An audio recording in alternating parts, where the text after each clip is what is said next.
He didn't mean to hit her, at least. That's what he told himself. But excuses don't erase the moment a Marine's knuckles meet the jaw of someone he should never have touched, especially when that someone was an undercover special forces soldier. The bar didn't know it yet, but the night was about to fracture into something unforgettable. Before I tell you what happened next, tell me in the comments where you're watching from. I love knowing who's listening. Lena Hale had walked into Murphy's bar like any other traveler passing through town. Quiet steps, hood up, black jacket zipped to the throat, hair tied back in a simple knot. She looked small enough to ignore and calm enough to underestimate. And that was exactly why she chose this place on this night. After a mission that still clung to her skin like dust and sorrow, she just needed 1 hour of normal. But normal shattered the moment Staff Sergeant Ryan Cooper, a Marine with a reputation for throwing fists before thinking thoughts, slammed his drink down beside her. At first, his voice was the kind that made conversations freeze. Loud, sharp, challenging. "Hey, sweetheart," he said, leaning into her space. "You're in my seat." Lena didn't lift her head. "There are 10 empty seats here. You can take any of them." Her voice was calm, too calm. That irritated him. Ryan's friends chuckled behind him, the kind of laughter that melts into arrogance. And trouble, outside. Through the bar's dusty windows, wind rattled an old metal sign. Something about the air shifted, the kind of tension animals sense before a storm. And then Ryan made the mistake he'd later regret for the rest of his life. He grabbed her shoulder and spun her halfway around. "You deaf or just stupid?" he barked. Lena didn't even have time to respond before his hand cracked across her cheek. A hush swept the room like a cold wind rolling over an open field. Her jaw stung, but she didn't rise. Not yet. She simply pressed her palm against her cheek, feeling the warmth bloom under her skin, feeling years of discipline flaring inside her. The bartender didn't move. Ryan's friends didn't move. The entire bar seemed to hold its breath. Lena inhaled slowly. He shouldn't have done that. For a moment, Ryan looked almost proud of himself. "She won't even look at me," he said to his buddies, pathetic. But Lena did look. Very slowly. She turned toward him, her gaze lifted like a rising tide, calm, cold and steady. And that was the moment the bartender's eyes widened. Because he saw it, not fear, not anger, control. Pure, lethal control. "Walk away," she said quietly. "Right now," Ryan scoffed. "Or what? You gonna cry?" "No," Lena answered.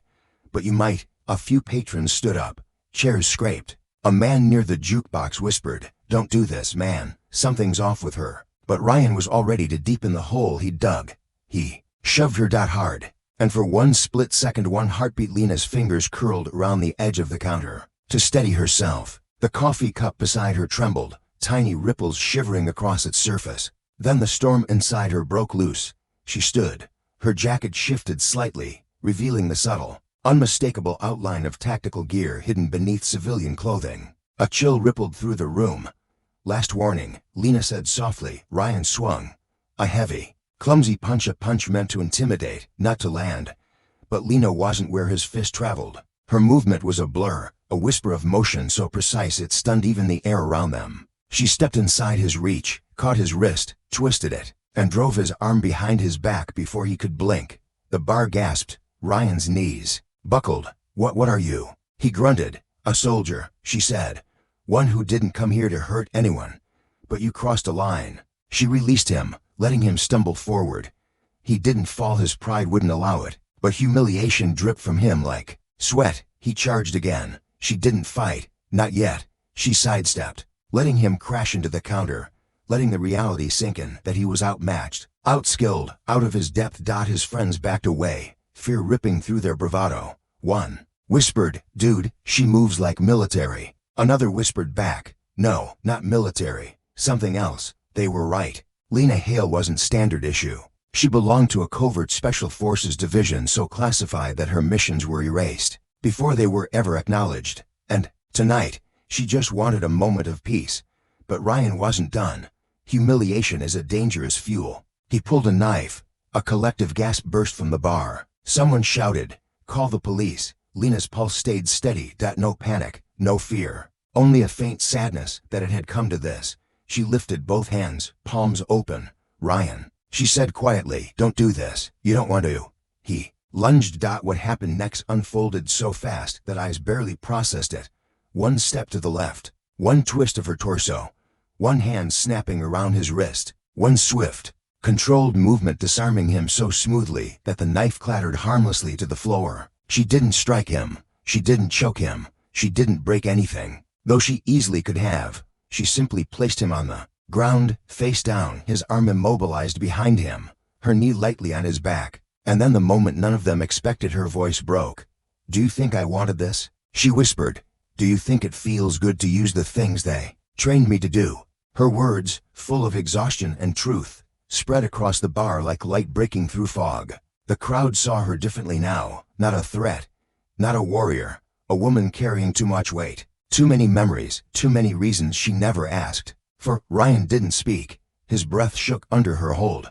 She could have destroyed him. Instead, she let him go. Lena stood up slowly, wiping her eyes with the back of her hand. Silence wrapped around her.